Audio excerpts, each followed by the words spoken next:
There's the waning full moon and setting path.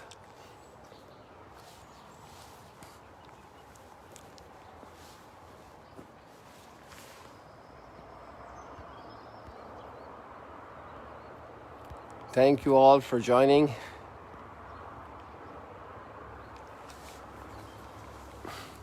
Back in Galilee after a wandering. Just disconnecting the Wi-Fi here.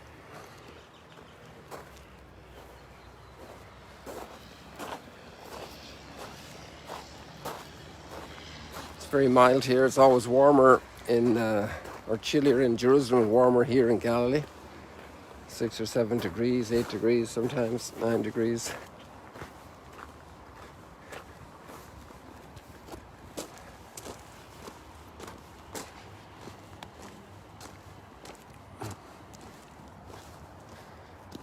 Walk down here to walk on this first century road here. That way you can feel you're back in Galilee, really, really back. See, this is a road, and it's first century authentic. It's a feature that people love because they know that people walked here, and probably the children, went without their sandals as well. So who knows whose feet touched these stones from the first century.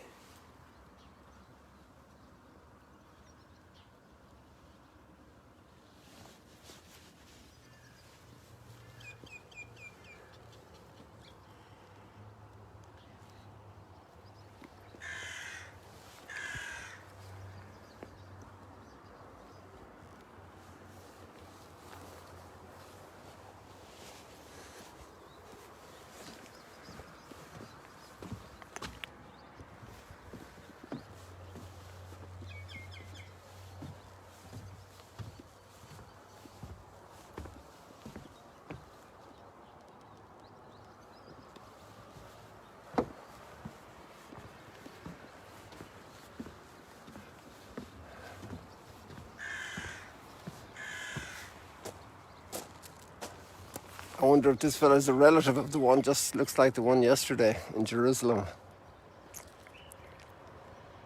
And he's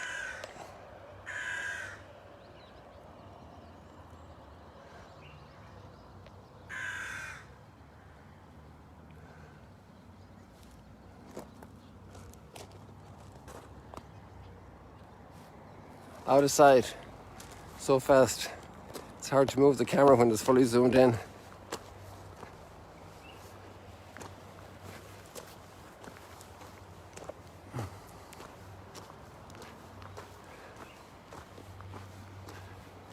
So we have very interesting readings again this morning. Some of them, they're very familiar readings, especially if you're around for a while and for numbers of decades.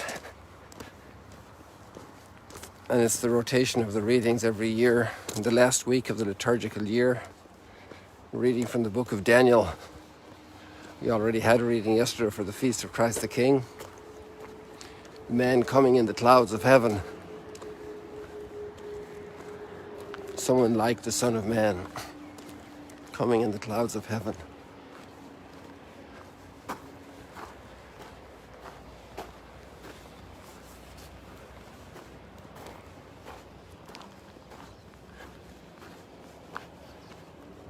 And today we have the beginning of the story of Daniel.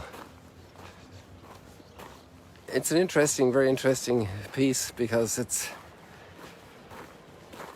understood to have been written in the 2nd century, the early 2nd century before Christ, so the time of the Hellenistic persecution of the Jewish faith in Jerusalem, against which the Maccabees rose up. And so it's a book written in apocalyptic style, just like the apocalypse itself was written also to encourage the early Christians under severe persecution to be able to confront that with a noble spirit, with a spirit of faith, a spirit of hope, and a spirit of love. Basically, those are the three major structural elements that sustain our spiritual life: faith, hope, and love. faith that gives us a reading of life that's very different than what our mere reason and take on the circumstances offers us.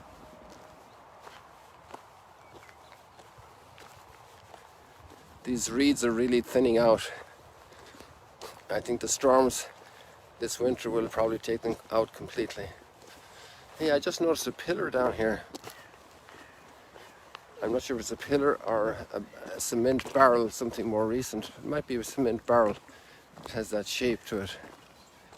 See right here in the water. So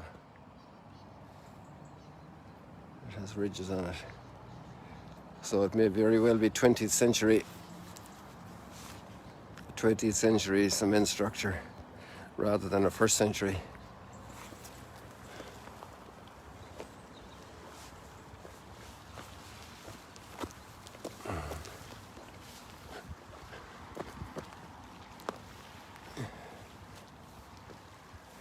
There you see the moon again between the trees, just way above the palm tree there.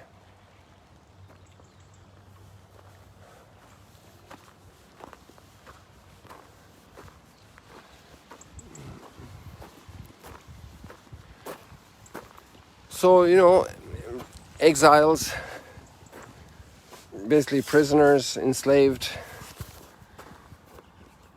in a foreign country,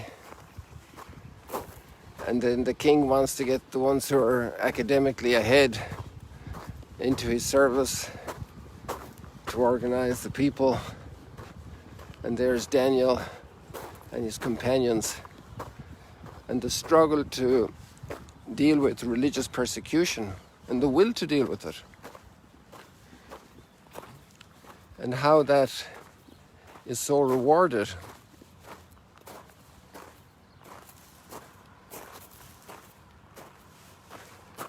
And that's where the lesson about faith comes in. And they follow their faith and the instructions of their faith, and they are blessed. So this strengthens the faith of those who are currently being persecuted under the Hellenistic persecution. And that's the whole idea. And now they can live with greater devotion. They can trust in God. You see, it's about the kingdoms, all the kingdoms of the earth, and the king of the earth, the one to whom the earth belongs. And sometimes we get rattled as well with circumstances. We get rattled with all kinds of circumstances, and that can debilitate us. And to be able to retain a great calm, a great confidence that God is in charge, that His kingdom is the definitive kingdom. And it's good to be thinking about this at the end of the liturgical year. It's a great education, a great pedagogy. That's how the church has really, over the millennia, a very rich liturgy, a very rich plan of worshipping God, with the cycles of the liturgy that bring us back through the major dimensions of our faith, the major implications of our faith. But it's also a pattern that is in each of our lives. To ponder. Well, it's interesting, I'm walking on this ground, it's wet. So it really got soaked with all the rain that we had this past weekend. And clearly the rain has gone away now because of the absence completely of clouds.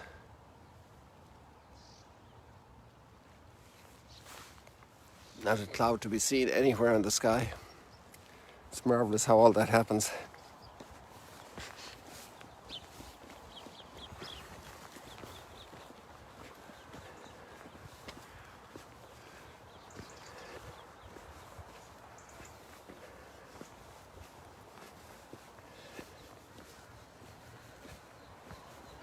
So at the end of our lives, we also have gone through decades and decades, God willing. But some people reach that very early in life. Even children can understand that life is about eternal life. The life isn't, there's a wisdom that grows. You see, this is also part of the experience of life, and to look at the kings and the kingdoms and the king and his kingdom. You know, this is where maturity comes in. Maturity comes into our lives as we ponder and reflect and put things in order. And we know which kingdom then to invest in, because we realize that so many kingdoms are fleeting. Every kingdom is, even our own little kingdom is fleeting. It's going to be undermined by our health, physical weakness, tiredness.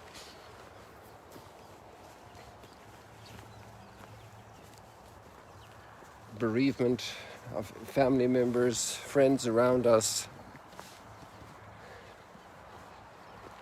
Celine just visited, my sister just visited our aunt, 94 years of age, and she's feisty spirit, and you can see nevertheless from the pictures, a little video, that she's declining severely.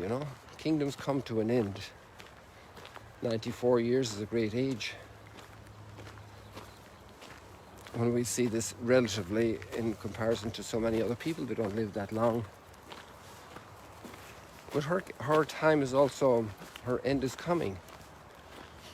And in the Northern Hemisphere is a great time for these recollections and reflections, because everything nature is kind of closing a chapter. And you can see here there's nothing growing, and it's all bare. Okay, we cleaned up some stuff, but look at Mount Arbel, there's nothing on it.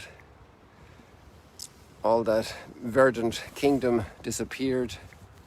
It's gone.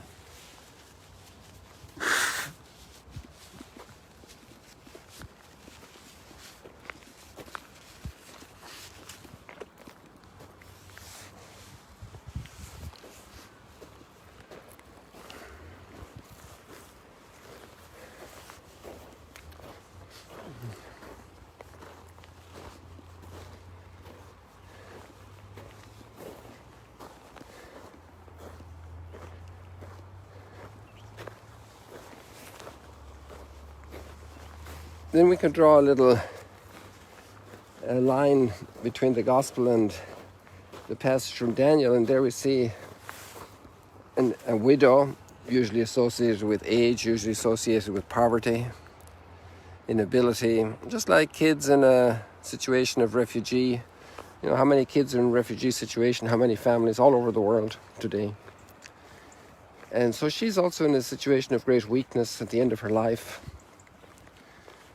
not knowing what tomorrow will bring, what needs she'll have.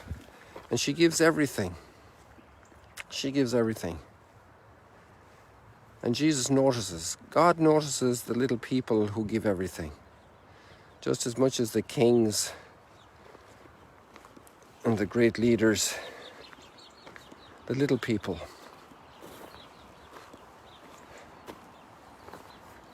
The little people.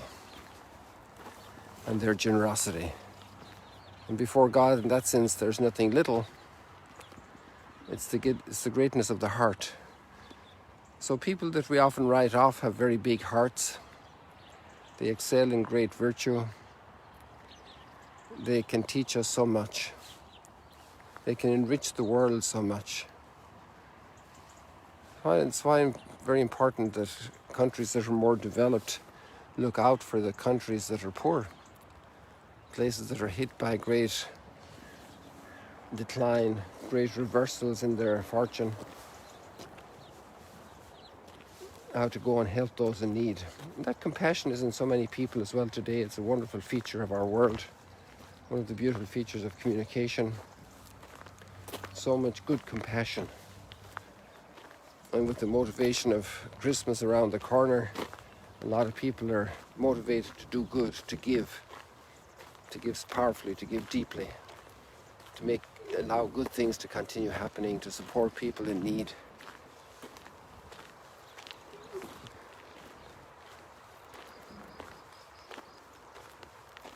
And one of the greatest needs is to give encouragement, especially in all the Western world. Right beside us, there's a lot of need for encouragement.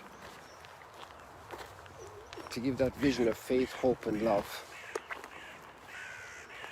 People feel overwhelmed, or they feel they're victims of major forces of history. Imagine when they discover that actually God is our Father and He is carrying us through all of this. And we have nothing to fear.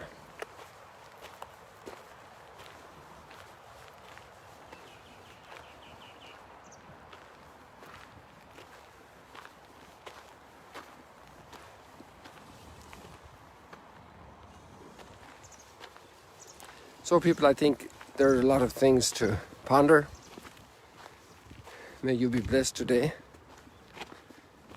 I'm just going down close to the water here to sign off because I heard the waves beginning to make a little splash here on the shore. Not a boat inside, so some other forces of nature at work.